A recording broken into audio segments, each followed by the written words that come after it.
So let's do some examples where we're calculating some boiling points and freezing points for solutions. A reminder, we're going to use the appropriate equation where M is for molality and K are the freezing and boiling point constants. Remembering that we have to tune into the different type solute we have to see if we need to make a correction to the molality. So we're going to need to utilize this table from your PowerPoint. Might want to snap a pic that you have that for future reference. Let's look at our first example here. So we're being asked to find the boiling point and freezing point if we make a solution by dissolving 32.04 grams of naphthalene in 150 grams of benzene. So the first thing we need to do is to focus on the type of solute that we have. We notice if we look at the formula, naphthalene is made of only nonmetals, so it is molecular in nature. So we will use our formula delta T equals molality times K without making a correction for any ions since it is molecular. And we're going to find the values we need from the table by looking at the solvent we have. The solvent is benzene, so we will be reading the line for the benzene. A reminder, when we're finding a boiling point for the solution, we will be calculating the increase, the delta T, so we will take that number and add it to the boiling point of pure benzene. Then we're going to go back and do the very same thing using the freezing point and taking different numbers from the table and reminding ourselves that this time the freezing point will drop. So we'll have to look at the freezing point of the pure solvent and then subtract what we find our delta T is. All right, so let's go through this together. So as we look at the table, we're going to focus on the values for benzene. Its boiling point is 80.1. So I know that my boiling point for this solution made with benzene is definitely going to be higher than 80.1 because boiling points are elevated. So we're going to use our K we have is going to be plugged in here. This should be for boiling point. I wrote freezing point in the equation there. Okay, so we really just need to find the molality for this problem. A reminder, molality for this particular problem would be moles of the naphthalene, the C10H8, per kilogram of the solvent, which means we are looking at the benzene, which is C6H6 from our table up there. All right, so now just plugging things in. Okay, we need moles, so we're going to have to find the molar mass of C10H8. So we find our molar mass, 10 times 12.01, 8 times 1.008 is 128.164 grams per mole. That'll allow us to get the numerator. And our denominator, a reminder that we have to have that in kilograms. We were given 150 grams of benzene, and that would equal 0.150 kilograms. Now we have all the numbers we need to put them into our equation. So I've substituted all my numbers, and I can cancel units. Grams would cancel, moles would cancel, kilograms would cancel. I run these numbers through the calculator and I find that the change in temperature would be 4.22 degrees C. Now remember, they want the boiling point of the solution. We just calculated how much it changed. We know it goes up because it's a solution, so I'm going to come back, and this is why we have the list of boiling points in the table.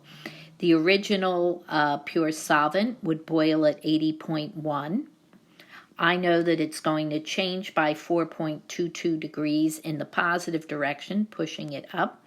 So I'm going to add that to the 80.1, and I would get a grand final answer of 84.3 degrees C as the final boiling point for our benzene solution. So let's go ahead and find the freezing point for this solution. It's the same solution, so we have the same solvent, and we're going to find different values on our K table since we're looking at freezing point. So we're simply looking at different columns in our table here. And one thing I know for sure is that when I am finished, the solution will freeze at a temperature that is lower than 5.5 degrees C because freezing points are depressed. Our equation is still the same, except we're calculating the change in freezing point, but it'll still be molality times a different K. This time it'll go fast because we've already calculated the molality from the previous problem. We're really just plugging in a new K value in order to get this answer. So I plug all my numbers in, really the only difference being our K. Run that through the calculator and I get delta T for the freezing point equals 8.53 degrees C. Okay, again, they want the solution's freezing point. We know it's lower, so I'm going to start with the freezing point of the pure solvent, 5.5. I've calculated how much that freezing point is going to change.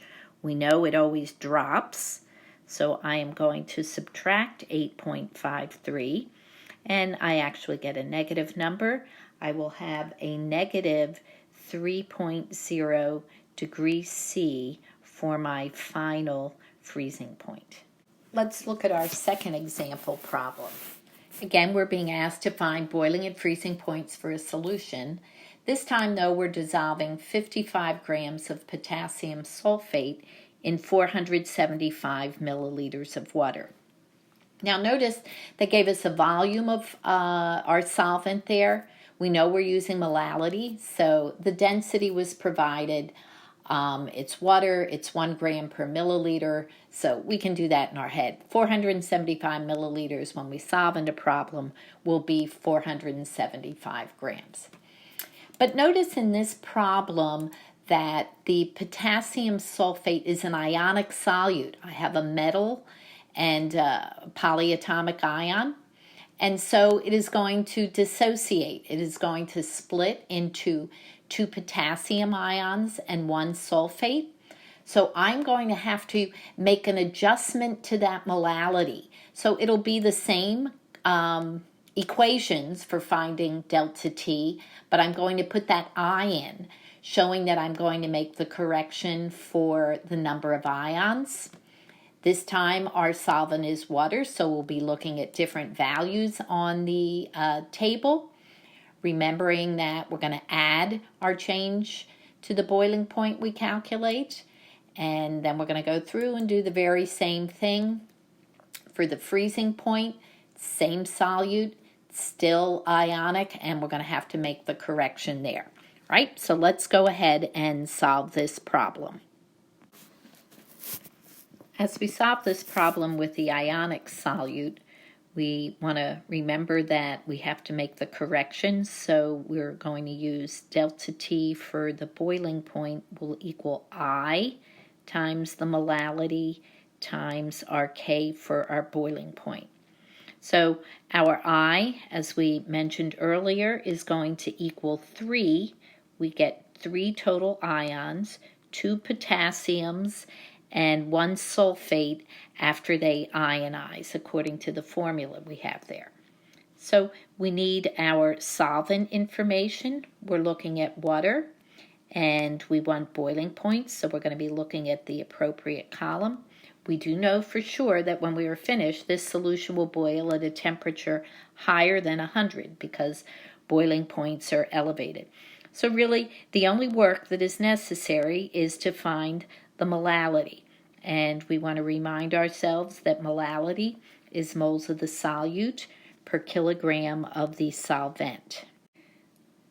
So we calculate our molar mass, and then we're also going to need our solvent in kilograms. So 475 grams is going to equal 0.475 kilograms.